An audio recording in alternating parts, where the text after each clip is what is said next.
बस इतना सबको पता है कि कंप्यूटर और हमारे स्मार्टफोन को सिर्फ बाइनरी लैंग्वेज समझ आती है। यह सिर्फ 0 और 1 की फॉर्म में ही डाटा को स्टोर करते हैं। पर आज जो हम जानेंगे वह एकदम ही नेक्स्ट लेवल की बात होगी, जिसके बाद में आप भी कहोगे कि यार हमें तो कुछ भी पता नहीं था। जो हमारे लिए 1 MB की फाइल या कोई फोटो है वह हमारे कंप्यूटर और स्मार्टफोन के लिए एक बहुत बड़ा डाटा है। और यदि आप इस 1 MB के डाटा को स्टोर करने की प्रोसेस देखोगे ना, तो आप कहोगे कि यार ये है क्या, यह कैसे डाटा को मैनेज करता होगा। जो डाटा को प्रोसेस करने का तरीका है वह हमारे स्मार्टफोन और कंप्यूटर का सेम ही है, बस अलग अलग मेमोरी में यह अलग अलग तरीके से स्टोर होता है। तो आज के वीडियो में हम कंप्यूटर कैसे डाटा को प्रोसेस करके हार्ड डिस्क में स्टोर करता है यह बात करेंगे। और यह वीडियो आपको अच्छा लगता है तो अगले वीडियो में जो स्मार्टफोन की चिप आती है, जिसको सॉलिड स्टेट ड्राइव भी बोलते हैं, जो आजकल कंप्यूटर सिस्टम में भी यूज होती है, उसमें कैसे डाटा स्टोर होता है उसके बारे में अगली वीडियो में बात करेंगे। तो आप कमेंट्स में बता सकते हो।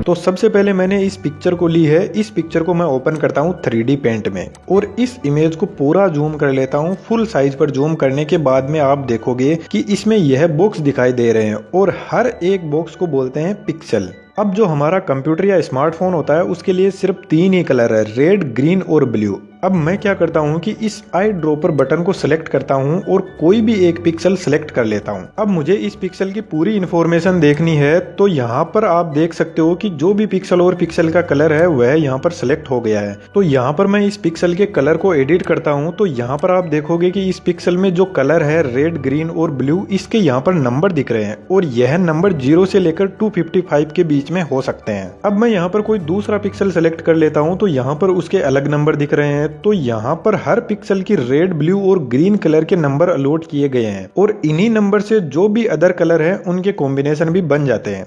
अब यहाँ पर कहानी खत्म नहीं होती है, यहाँ से और इंटरेस्टिंग कहानी शुरू होती है। अब यहाँ पर जैसे रेड कलर का नंबर 129 दिख रहा है, तो हमारा कंप्यूटर इसको 8 बिट बाइनरी में बदल देगा, 0 से 1 की फॉर्म में। 8 बिट का मतलब यहाँ पर 8 0 और 1 होंगे हर नंबर के लिए। तो इस हिसाब से एक पिक्सल में 3 कलर होते हैं और 3 कलर में हो गए 24 बिट। अब इस पिक्चर को वापस जूम आउट करते हैं और प्रॉपर्टीज में जाकर एक बार इसकी डायमेंशन चेक करते हैं। अब जो मैं चीज आपको बताने जा रहा हूं उसको देखकर चौंक मत जाना और बहुत से यहाँ पर आपके डाउट भी क्लियर हो सकते हैं। इस पिक्चर की विड्थ है 6000, यानी हॉरिजॉन्टल डायरेक्शन में इसमें 6000 पिक्सल है और इसकी लेंथ है 4000, यानी वर्टिकल डायरेक्शन में इसमें 4000 पिक्सल है। अब यदि इनको मल्टीप्लाई करें तो 6000 into 4000 is equal to 2 crore 40 lakh pixel, यानी 24 मिलियन पिक्सल, और शॉर्ट में बोले तो 24 मेगापिक्सल। तो यह फोटो ली गई है 24 मेगापिक्सल के कैमरे से और इस 24 मेगापिक्सल के कैमरे का रिजोल्यूशन है 6000 इंटू 4000। तो इस पिक्चर में 24 मिलियन पिक्सल है और अभी मैंने कहा था कि हर पिक्सल के अंदर 24 बिट होती है। तो यहाँ पर हमारे पास में इस पिक्चर में 24 मिलियन पिक्सल है और इस 24 मिलियन पिक्सल को यदि हम मल्टीप्लाई करेंगे 24 बिट से, तो रिजल्ट आएगा 24 million pixel into 24 bit is equal to 576 million bit. यानी इस 1.6 MB की पिक्चर को स्टोर करने के लिए इस पिक्चर में 576 मिलियंस ऑफ जीरोस और वंस होंगे। और यह इतना सारा डाटा जब हमारा कैमरा पिक्चर को निकालता है तो हर पिक्सल में यह इंफॉर्मेशन स्टोर करता है ना कमाल की बात। अब कैमरे ने यहाँ पर अपना काम कर दिया। अब इस पिक्चर को हम अपने कंप्यूटर में डालते हैं। तो सबसे पहले देखते हैं कि हार्ड डिस्क इस डाटा को कैसे स्टोर करती है। अच्छा, पिक्चर की प्रोसेसिंग तो इस तरीके से हो जाती है, लेकिन वीडियो की कैसे होती है और वह मैं आपको इस वीडियो के लास्ट सेक्शन में बताऊंगा। हार्ड डिस्क आज के टाइम में थोड़ा आउटडेटेड सा स्टोरेज होता जा रहा है, पर इसका यूज आज भी वाइडली हो रहा है और होता ही जाएगा, क्योंकि हार्ड डिस्क की स्पीड तो कम है SSD से, पर यह सस्ता है SSD से और इसकी स्टोरेज कैपेसिटी भी बहुत ज्यादा लार्ज है। हार्ड डिस्क की स्पीड स्लो होने का रीजन यह है कि यह एक मैकेनिकल डिवाइस है। इसमें जो भी डाटा स्टोर होता है वह मैकेनिकल फॉर्म में ही स्टोर होता है और SSD के अंदर डाटा चार्ज की फॉर्म में स्टोर होता है। तो आपको पता है कोई भी मैकेनिकल डिवाइस होती है उसकी एक लिमिट होती है। इस हार्ड डिस्क को अपन थोड़ा ओपन करके देखते हैं। इस हार्ड डिस्क के अंदर जो भी डाटा स्टोर होता है इस डिस्क के अंदर ही होता है और यह डिस्क एल्युमिनियम की भी हो सकती है और ग्लास की भी हो सकती है, पर इसके ऊपर एक कोटिंग की जाती है मैग्नेटिक मटेरियल की। यह जो डिस्क है यह 7200 टाइम 1 मिनट में रोटेट करती है।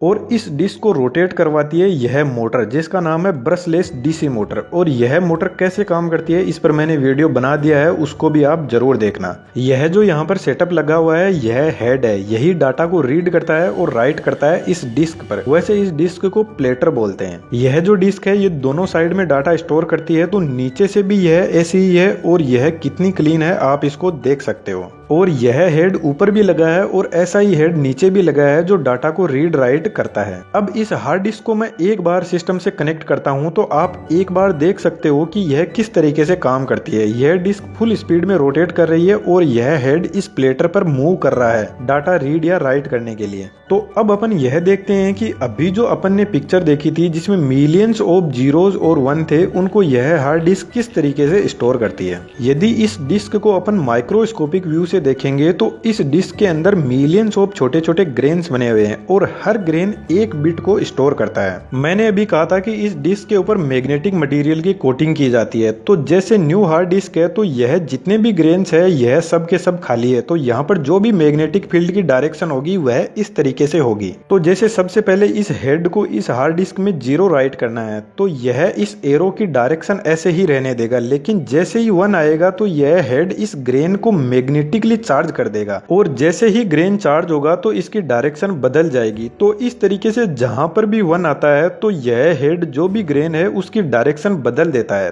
तो जो भी हमारे पास में मिलियंस ऑफ बिट थे उनको 1 बाय 1 स्टोर करता है और इस हेड के जस्ट पास में रीडर भी लगा रहता है। तो जब हम इंफॉर्मेशन को वापस निकालते हैं तो यह रीडर इसी सीक्वेंस में इंफॉर्मेशन को रीड करता है। यह जो हेड है यह इस प्लेटर को कभी भी टच नहीं करता है, इसके बीच में बहुत ही कम गैप होता है, 0.0038 माइक्रोमीटर का गैप। अब यहाँ पर आपने एक चीज नोटिस की हो तो मोटर भी बहुत फास्ट रोटेट करती है, डिस्क भी बहुत फास्ट रोटेट करती है, हेड भी रोटेट करता है, पर जो कुछ भी हो रहा है वह मैकेनिकली हो रहा है। तो मैकेनिकल डिवाइस अपनी लिमिट में ही काम कर सकती है, उससे ज्यादा स्पीड हुई तो उसमें हीटिंग इश्यू हो जाएगा, जिसकी वजह से यह जो मैग्नेटिक फील्ड की डायरेक्शन को बदला गया है जब डाटा स्टोर हुआ था यह डिस्टर्ब हो सकता है और अपने आप खुद ही यह डायरेक्शन बदल सकते हैं। तो इस केस में डाटा लॉस भी हो सकता है। लेकिन जो सॉलिड स्टेट ड्राइव होते हैं उसमें ऐसा कोई रोटेटिंग पार्ट ही नहीं होता है। और आपको यह जानना है कि एसएसडी कैसे डाटा स्टोर करती है तो आप कमेंट्स में जरूर बताना, उस पर भी मैं वीडियो बना दूंगा। अब मैं आपको बता देता हूँ कि वीडियो की प्रोसेसिंग कैसे होती है। वैसे असल में वीडियो कुछ भी नहीं होता है, वीडियो में बहुत सारी पिक्चर्स ही होते हैं। जैसे हर वीडियो पर लिखा रहता है कि उसमें 1 सेकंड में कितनी फ्रेम है, जैसे 30 फ्रेम पर सेकंड, 60 फ्रेम पर सेकंड, इस तरीके से होता है। तो यहाँ पर 30 का मतलब है कि एक वीडियो में 1 सेकंड में 30 पिक्चर है। और असल में वीडियो में कुछ भी नहीं होता है, यहाँ पर सब पिक्चर ही होती है जो एक के बाद एक प्ले होती है। पर जब वह स्पीड में होता है तो हमें लगता है कि कोई वीडियो चल रहा है। तो वीडियो की प्रोसेसिंग भी पिक्चर के हिसाब से ही होती है और इस तरीके से हार्ड डिस्क डाटा को स्टोर करती है। अब डाटा को अच्छे से मैनेज करने के लिए इस प्लेटर में ट्रैक और सेक्टर भी बने रहते हैं। तो उम्मीद करता हूं कि वीडियो आपको अच्छा लगा होगा, और अच्छा लगा हो तो और ऐसे ही इंटरेस्टिंग वीडियो देखने के लिए आप चैनल पर विजिट कर सकते हो और चैनल को सब्सक्राइब कर सकते हो।